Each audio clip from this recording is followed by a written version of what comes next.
Está trabajando conjunto com o United Nations Development Program, caminha tem consultação em Caribe para assim discutir como realizar desenvolvimento sustentável, mas também conjunto com o setor privado. E essa é o que nós estamos realizando. Essa aqui é a primeira ronda de consulta. Depois da ronda que nós damos, lo por seguir mais ronda em Caribe, caminhando a consultar mais países. Den Caribe essa aqui é a primeira que tem. Está uma antessala para ouvir também para SIDS, com Small Island Development States, congresso mais grande mesmo, que vai tomar lugar em setembro 1 até 4 na Samoa. Então, a ideia também nossa primeira vai estar é chefe de delegação de Reino, então é representar em Reino e esta é a mensagem também que a sala vai de ronda aqui, é a mensagem de Caribe presente na SIDS. I was very impressed by the speech of the Prime Minister. I found the speech was very inspiring.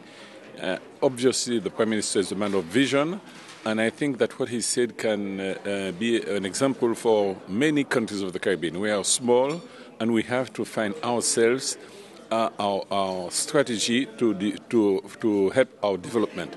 And that was very good what he said about sustainability, about education, about the quality of life, and also about the development of businesses. I came to Aruba 30 years ago, and when I arrived yesterday, I was very impressed by the new country that I discovered. And I hope to stay a little bit longer to have the opportunity to enjoy Aruba. O Departamento de Assunto Econômico está envolvido sempre com atividade que o UNDP está fazendo na Aruba. Então, nós acercamos para o cidade tem possibilidade para organizar evento onde o setor privado pode consultar, mas não somente de Aruba, sino o setor privado do Caribe.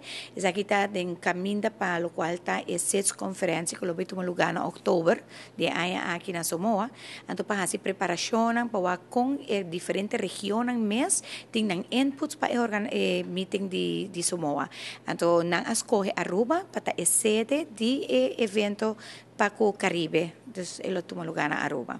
Para o qual participante de isla invitar, se nós fazemos conjuntamente com o UN, está a base de quanto é mais fácil para chegar a Aruba, já que lamentavelmente tem viagem difícil para fora a isla no Caribe chegar a Aruba, então nós escolhemos um que está mais fácil para não por bem. Na cada mês nós temos rapporteur, esse que é o tour o qual o wordo papel tem discussão, o wordo toma notas, então nós traga rapporto de 6 temas.